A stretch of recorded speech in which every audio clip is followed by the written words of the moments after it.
Assalamualaikum warahmatullahi wabarakatuh. Waalaikumsalam warahmatullahi wabarakatuh. Baik, sebelumnya perkenalkan kami dari kelompok 1 dengan materi ekonomi syariah. Pada kesempatan kali ini kami akan mempresentasikan makalah kami. Sebelumnya perkenalkan, nama saya Gadis Afrila Yogi Arianti, NPM 24120111335 bersama dengan rekan-rekan saya. Saya Ambar Zahira dengan NPM 24120111300. Saya Intan Febrianti dengan NPM 24120111264. Saya Dina Dwi Cahya dengan NPM 2412011301. Saya Fauzana Nafisya dengan NPM 24120111296. Kalian lagi Izin perkenalkan diri, kami dari kelompok 5. Perkenalkan, nama saya Willy Widal Kausar dengan NPM 24120111347. Perkenalkan, nama saya Christine Tabatorap dengan NPM 24120111337. Perkenalkan, nama saya Muhammad Naufal dengan NPM 24120111162. Perkenalkan, nama saya Bini Pratama dengan NPM 22 Saya Ledana Mustika dengan NPM 24120111382. Baik, langsung saja kami mulai presentasinya. Yang pertama di kelompok 1, bab 1, pendahuluan. Latar belakang, ekonomi syariah merupakan sistem ekonomi yang didasarkan pada nilai-nilai Islam yang bersumber dari Al-Quran, hadis, ijma, dan qiyas dengan tujuan utama untuk mencapai falah, yaitu kesejahteraan hidup di dunia dan akhirat. Dalam pandangan hukum Islam, kegiatan ekonomi bukan hanya sekedar aktivitas material, melainkan juga bernilai ibadah apabila dilaksanakan sesuai dengan ketentuan syariat-syariat. Di Indonesia sendiri, perkembangan ekonomi syariah mengalami kemajuan pesat dalam 2 dekade terakhir. Berdirinya lembaga keuangan berbasis syariah seperti bank syariah, koperasi syariah, asuransi syariah, dan pasar modal syariah menjadi bukti konkret bahwa prinsip hukum dapat diimplementasikan dalam sistem ekonomi modern. Selanjutnya, pemerintah pun turut mendukung melalui pembentukan regulasi khusus seperti Undang-Undang Nomor 21 Tahun 2008 tentang Perbankan Syariah yang memperkuat landasan hukum bagi kegiatan ekonomi berdasarkan prinsip-prinsip syariah. Selanjutnya, rumusan masalah. 1. Apa yang dimaksud dengan ekonomi syariah menurut perspektif hukum Islam? 2. Apa saja prinsip-prinsip dasar yang menjadi landasan dalam sistem ekonomi syariah? 3. Bagaimana implementasi prinsip-prinsip ekonomi syariah dalam sistem keuangan di Indonesia? 4. Apa saja kendala dan tantangan dalam penerapan ekonomi syariah di dalam saat ini? 5. Bagaimana peran hukum Islam dalam mewujudkan sistem ekonomi nasional yang berkeadilan melalui prinsip ekonomi syariah? Yang ketiga, tujuan penulisan, yaitu 1. Untuk memahami konsep ekonomi syariah secara komprehensif berdasarkan sumber-sumber hukum Islam. Yang kedua, untuk menjelaskan prinsip-prinsip dasar yang menjadi pedoman dalam pelaksanaan kegiatan ekonomi syariah. Yang ketiga, untuk menguraikan penerapan prinsip-prinsip ekonomi syariah dalam sistem keuangan Indonesia, khususnya pada lembaga keuangan berbasis syariah. 4. Untuk mengidentifikasi hambatan serta tantangan dalam pengembangan ekonomi syariah di Indonesia. 5. Untuk menegaskan pentingnya penerapan nilai-nilai hukum Islam dalam sistem ekonomi nasional guna menciptakan keadilan dan kesejahteraan masyarakat. Baik, di sini kita akan masuk ke bab 2 pembahasan dimulai dari 2.1 pengertian dan landasan hukum ekonomi syariah. Ekonomi syariah merupakan sistem ekonomi yang bersumber dari ajaran Islam dan mengatur seluruh aktivitas manusia dalam bidang ekonomi agar berjalan sesuai dengan ketentuan hukum syariah. Secara terminologi, istilah ekonomi syariah berasal dari 2 kata, yakni istiqsad ekonomi dan syariah, jalan yang benar menurut agama Islam. Dengan demikian, ekonomi syariah dapat diartikan sebagai sistem ekonomi yang menjadikan hukum Islam sebagai pedoman utama dalam setiap transaksi ekonomi dan kegiatan muamalah. Dengan demikian, ekonomi syariah di Indonesia tidak hanya memiliki dasar normatif dalam hukum Islam, tetapi juga memiliki kekuatan hukum positif mengatur penerapannya di tengah masyarakat. Sinergi antara hukum Islam dan hukum nasional ini langkah penting dalam mewujudkan sistem ekonomi yang adil, beretika, dan berorientasi pada kemaslahatan umat. Selanjutnya, saya akan menjelaskan tentang prinsip-prinsip dasar dalam ekonomi syariah. Ekonomi syariah dibangun atas dasar ajaran Islam yang menekankan keseimbangan antara kepentingan individu dan masyarakat. Setiap kegiatan ekonomi tidak lepas dari nilai-nilai moral, etika, serta ketentuan hukum syariah. Menurut M. Syafi'i Antonio, terdapat beberapa prinsip utama yang menjadi fondasi sistem ekonomi Islam, yaitu tauhid, keadilan, keseimbangan, kebebasan, dan tanggung jawab sosial. Yang pertama ada prinsip tauhid. Tauhid merupakan asas utama dalam seluruh ajaran Islam, termasuk dalam bidang ekonomi. Lalu yang kedua ada prinsip keadilan. Prinsip keadilan menuntut agar kegiatan ekonomi dilaksanakan secara jujur, transparan, dan tidak merugikan pihak lain. Lalu yang ketiga ada prinsip keseimbangan. Keseimbangan dalam ekonomi syariah berarti menempatkan aspek duniawi dan ukhrawi secara proporsional. Lalu yang keempat ada prinsip kebebasan. Islam memberikan kebebasan kepada setiap individu untuk berusaha dan memiliki harta selama tidak melanggar ketentuan syariah. Dan yang kelima, prinsip tanggung jawab sosial, yakni menegaskan bahwa setiap individu memiliki kewajiban sosial terhadap masyarakat sekitarnya. Selanjutnya yaitu implementasi prinsip-prinsip ekonomi syariah dalam sistem keuangan Indonesia. Penerapan prinsip-prinsip ekonomi syariah di Indonesia telah berkembang pesat dan menjadi bagian penting dalam sistem keuangan nasional. Hal ini didorong oleh meningkatnya kesadaran masyarakat Muslim terhadap pentingnya menjalankan aktivitas ekonomi yang sesuai dengan ajaran Islam serta dukungan regulasi dari pemerintah. Secara historis, sistem keuangan syariah di Indonesia mulai berkembang sejak berdirinya Bank Muamalat Indonesia pada tahun 1992 yang menjadi pelopor perbankan berbasis syariah. Kehadiran bank ini menjadi tonggak awal pengembangan lembaga keuangan yang beroperasi dengan prinsip tanpa bunga atau riba dan menggantinya dengan sistem bagi hasil. Seiring berjalannya waktu, pemerintah memperkuat keberadaan ekonomi syariah melalui Undang-Undang Nomor 21 Tahun 2008 tentang Perbankan Syariah yang menjadi dasar hukum bagi semua lembaga keuangan syariah di Indonesia. Dalam praktiknya, lembaga keuangan syariah menggunakan berbagai akad atau kontrak yang diatur dalam hukum Islam. Beberapa akad utama yang sering digunakan antara lain, yang pertama ada akad mudharabah atau bagi hasil. Akad mudharabah adalah kerjasama antara dua pihak di mana satu pihak menyediakan modal atau sahibul mal dan pihak lainnya menjalankan usaha atau mudharib. Keuntungan dibagi sesuai kesepakatan. Kerugian ditanggung pemilik modal sepanjang tidak ada kelalaian dari pengelola. Akad ini menggambarkan penerapan prinsip keadilan dan tolong menolong karena kedua pihak menanggung risiko secara proporsional dan transparan. Yang kedua ada akad musyarakah atau kerjasama modal.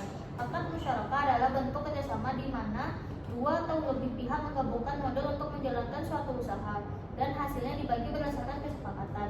Konsep ini berbeda dengan sistem kapitalistik yang menonjolkan kepemilikan individu. Dalam musyarakah, semua pihak berkontribusi dan berbagi risiko secara seimbang. Yang ketiga ada akad murabahah atau jual beli keuntungan. Akad murabahah merupakan transaksi jual beli di mana penjual menyebutkan harga perolehan barang dan keuangan yang diambilnya. Akad ini banyak digunakan dalam pembiayaan konsumtif seperti pembelian kendaraan, rumah, dan alat produksi. Prinsip murabahah menegaskan bahwa keuntungan dalam Islam diperbolehkan selama dilakukan secara jujur dan transparan tanpa unsur penipuan atau garan. Yang keempat ada akad ijarah atau sewa menyewa. Akad ijarah adalah perjanjian sewa menyewa antara pemilik barang atau mukjir dan penyewa atau mustajir. Dalam konteks modern, akad ini banyak digunakan dalam pembiayaan aset seperti kendaraan atau alat produksi melalui sistem leasing syariah. Akad ini mencerminkan prinsip keseimbangan atau tawazun karena memberi manfaat ekonomi kepada kedua pihak tanpa menimbulkan ketidakadilan. Tantangan dan hambatan dalam penerapan ekonomi syariah di Indonesia. Meskipun perkembangan ekonomi syariah di Indonesia menunjukkan kemajuan yang signifikan, masih terdapat sejumlah tantangan dan hambatan dalam penerapannya secara menyeluruh. Tantangan tersebut muncul baik dari aspek regulasi, kelembagaan, sumber daya, maupun tingkat literasi masyarakat terhadap keuangan syariah. Contohnya ialah rendahnya literasi dan edukasi keuangan syariah. Tantangan utama yang dihadapi dalam pengembangan ekonomi syariah adalah masih rendahnya tingkat pemahaman masyarakat terhadap konsep dan praktik keuangan syariah. Keterbatasan sumber daya manusia. Penerapan ekonomi syariah juga menghadapi kendala dari sisi ketersediaan tenaga ahli yang memahami aspek hukum hukum, ekonomi, dan fikih muamalah secara mendalam. Regulasi dan sinkronisasi kebijakan. Secara normatif, ekonomi syariah sudah memiliki dasar hukum yang kuat seperti Undang-Undang Nomor 21 Tahun 2008 tentang Perbankan Syariah dan berbagai fatwa DSN MUI. Namun, dalam prakteknya masih terjadi tumpang tindih antara regulasi konvensional dan syariah, terutama dalam aspek perpajakan, akuntansi, dan penyelesaian sengketa ekonomi syariah. Dominasi sistem ekonomi konvensional. Faktor lainnya adalah masih kuatnya dominasi sistem konvensional yang berorientasi pada bunga dan profit maksimal. Kurangnya integrasi dan sinergi antar lembaga syariah. Masih terdapat kesenjangan antara lembaga-lembaga syariah seperti bank syariah, asuransi syariah, BMT, dan lembaga zakat atau wakaf produktif. Dari berbagai tantangan yang saya sebutkan, dapat disimpulkan bahwa keberhasilan penerapan ekonomi syariah tidak hanya bergantung pada aspek hukum dan kelembagaan, tetapi juga pada perubahan paradigma masyarakat dalam memahami bahwa ekonomi bukan sekadar alternatif, melainkan sistem yang menyeluruh dan adil. Selanjutnya adalah kesimpulan. Berdasarkan pembahasan yang telah diuraikan pada bab sebelumnya, dapat disimpulkan bahwa ekonomi syariah merupakan sistem ekonomi yang berlandaskan nilai-nilai Islam dan bersumber dari Al-Quran, hadis, dan ijma, kias dengan tujuan untuk mewujudkan keadilan, keseimbangan, dan kesejahteraan sosial bagi seluruh manusia.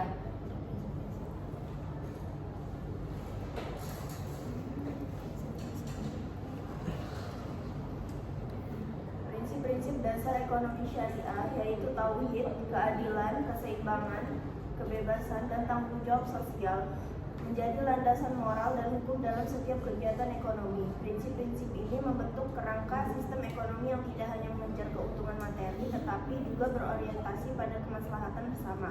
Implementasi ekonomi syariah di Indonesia telah menunjukkan perkembangan yang signifikan, ditandai dengan hadirnya berbagai lembaga keuangan berbasis syariah seperti bank, koperasi, asuransi, dan pasar modal syariah. Kehadiran Undang-Undang Nomor 21 Tahun 2008 tentang Perbankan Syariah serta dukungan Dewan Syariah Nasional Majelis Ulama Indonesia memperkuat legitimasi hukum sistem ekonomi syariah di Indonesia. Namun, penerapan ekonomi syariah masih menghadapi beberapa kendala seperti rendahnya literasi keuangan syariah, keterbatasan sumber daya manusia, dan dominasi sistem konvensional. Oleh karena itu, diperlukan sinergi antara pemerintah, akademisi, ulama, dan pelaku industri keuangan untuk memperkuat fondasi hukum, kelembagaan, serta edukasi publik agar ekonomi syariah dapat berkembang lebih optimal dan inklusif.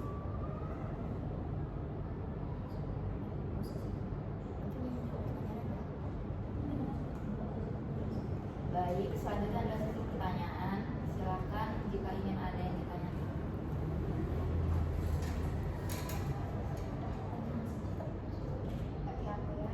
Izin tanya ya. Saya izin tanya dari kelompok kami. Bisa dijelaskan nggak? Iya. Apa saja sih kendala dari tantangan yang dihadapi dalam penerapan ekonomi syariah di Indonesia saat ini?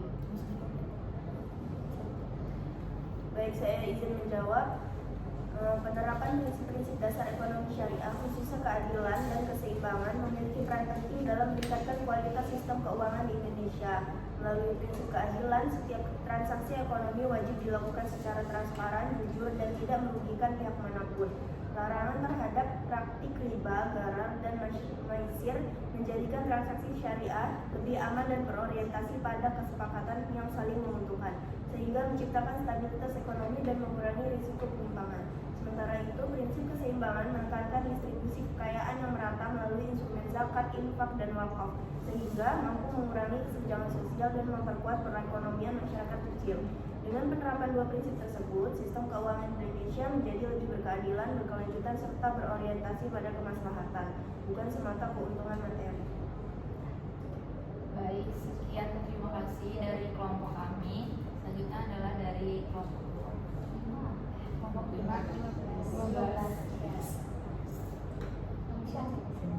Ya, sekarang adalah penyampaian materi dari kelompok kami ya, dari kelompok 15 dengan judul Perbandingan Sistem Bunga dan Bagi Hasil dalam Perspektif Hukum Islam dan Implikasinya Terhadap Ekonomi Syariah.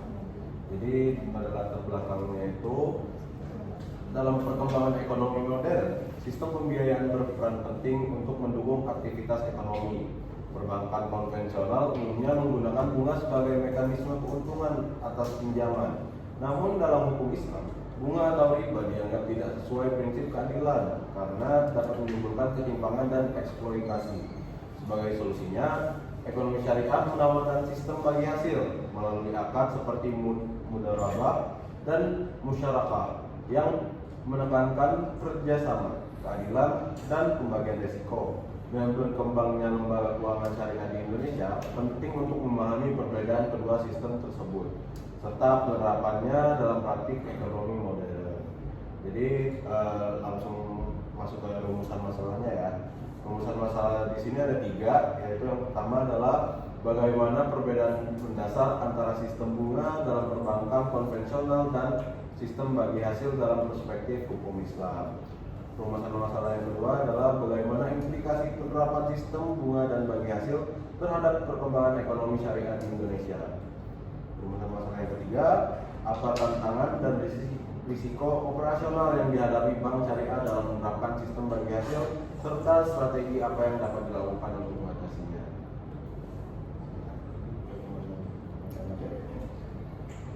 Baik, kita masuk ke pembahasan. Yang pertama itu perbedaan sistem bunga dan sistem bagi hasil dalam perspektif hukum Islam. Sebagai pembuka, pada bagian ini dijelaskan bahwa perbedaan sistem bunga dan sistem bagi hasil itu bukan sekedar teknis perbankan, tetapi berakar dari perbedaan prinsip, nilai, dan pandangan hukum Islam terhadap keuangan. Sistem bunga dianggap riba, sedangkan bagi hasil itu merupakan mekanisme keuangan yang selaras dengan prinsip keadilan dalam hukum Islam. Kita kulik dulu, yang pertama itu ada sistem bunga. Sistem bunga ini konsep dasarnya adalah bunga itu merupakan imbal hasil tetap yang diberikan kepada peminjam. Nilainya itu sudah ditentukan sejak awal, sehingga nasabah wajib membayar pokok ditambah bunganya, apapun kondisi dan usahanya. Karakteristik utama dari sistem bunga ini sendiri yaitu yang pertama, besarannya itu pasti, yaitu sudah tetap. Yang kedua, tidak bergantung pada performa usaha. Risiko ditanggung penuh oleh peminjam. Dan yang terakhir, bank tetap untung meski usaha nasabah rugi. Kita masuk ke dampak negatif sistem bunga itu sendiri, yaitu yang pertama, dia memberatkan pelaku UMKM. Yang kedua, menambah beban ekonomi saat usaha menurun. Dan yang terakhir, bisa menciptakan ketimpangan antara kreditur dan juga debitur. Baik, kita langsung masuk ke sistem bagi hasilnya aja. Kalau sistem bagi hasil ini, konsep dasarnya itu diterapkan melalui akad seperti mudharabah dan musyawarah. Di sini bank dan nasabah itu menjadi mitra usaha, bukan hubungan kreditor dan debitur. Prinsip utamanya itu profit and loss sharing, yaitu dia itu berbagi untung dan juga rugi. Yang kedua, keuntungan itu dibagi berdasarkan nisbah yang disepakati. Selanjutnya, itu mengapa halal menurut hukum Islam. Jadi jawabannya tidak ada kepastian keuntungan atau dia itu bebas dari riba. Selanjutnya yang kedua, itu ada mengedepankan nilai keadilan, kemitraan, dan transparansi. Dan yang terakhir, selaras dengan maqasid syariah atau menjaga harta, mencegah kezaliman, menumbuhkan keadilan ekonomi. Kesimpulannya, dalam perspektif hukum Islam, bunga atau riba itu dilarang karena memberikan keuntungan sepihak tanpa keterlibatan resiko. Sebaliknya, sistem bagi hasil itu dianggap lebih adil dan etis karena kedua pihak berbagi atas usaha yang nyata. Perbedaan ini menunjukkan bahwa ekonomi syariah dibangun atas prinsip kemitraan dan keadilan, bukan eksploitasi. Baik, selanjutnya saya akan menjelaskan terkait studi kasus dan tantangan sistem bagi hasil dalam perbankan syariah di Indonesia. Penerapan akad mudharabah dan musyarakah itu di perbankan syariah menghadapi tantangan besar berupa moral hazard dan adverse selection, terutama karena kurangnya transparansi pengelolaan usaha serta pemilihan proyek yang beresiko tinggi. Kondisi ini menuntut penguatan manajemen risiko, pengawasan bank, dan edukasi nasabah agar prinsip bagi hasil ini dapat berjalan adil dan efektif. Secara sosial ekonomi, sistem bagi hasil memiliki potensi besar dalam mendorong inklusi keuangan, khususnya bagi UMKM yang sering terbebani bunga kredit konvensional. Sistem ini lebih sesuai dengan maqasid al-syariah karena pembagian resiko dilakukan secara adil. Namun, dalam praktiknya, porsi pembagiannya berbasis bagi hasil masih rendah akibat tingginya resiko. Kompleksitas dari administrasi dan ketidaksempurnaan informasi juga mempengaruhi. Akibatnya, bank syariah ini cenderung memilih akad jual beli yang lebih sederhana dan beresiko rendah. Untuk meningkatkan daya saing sistem bagi hasil, dibutuhkan inovasi, manajemen resiko, regulasi yang mendukung, serta peningkatan literasi keuangan syariah. Selanjutnya akan dijelaskan oleh tentang Baik, selanjutnya saya akan menjelaskan bagian 2.3. Bagian 2.3 menjelaskan bahwa sistem bunga memiliki dampak ganda, menjadi penghambat karena dianggap riba dan membuat bank syariah kurang kompetitif. Namun sekaligus menjadi pemicu munculnya ekonomi syariah.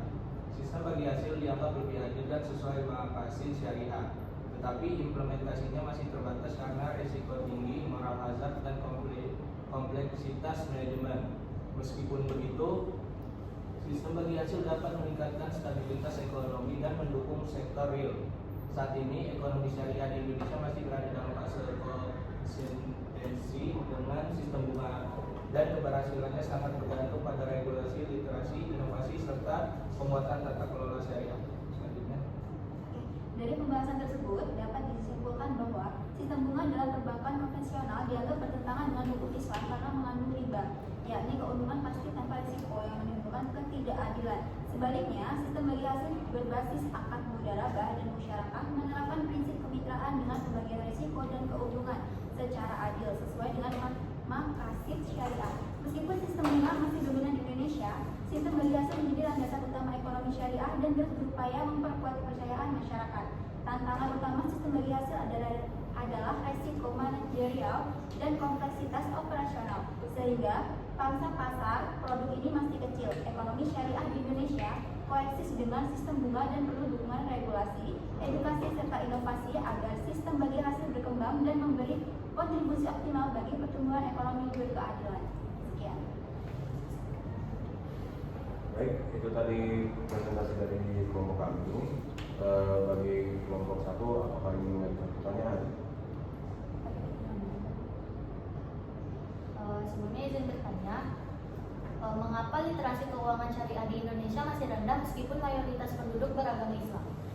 Ingin saya menjawab, literasi keuangan syariah di Indonesia ini masih rendah karena kurangnya pemahaman masyarakat tentang perbedaan sistem syariah dan konvensional, minimnya edukasi dan sosialisasi, serta kompleksitas akad-akad syariah itu yang sulit untuk dipahami. Oleh karena itu, literasi keuangan syariah itu masih rendah meskipun mayoritas penduduknya itu beragama Islam. Selain itu, akses layanan syariah itu juga belum merata. Inovasi digitalnya itu sempat tertinggal dan masih ada keraguan masyarakat terhadap keaslian praktik syariah.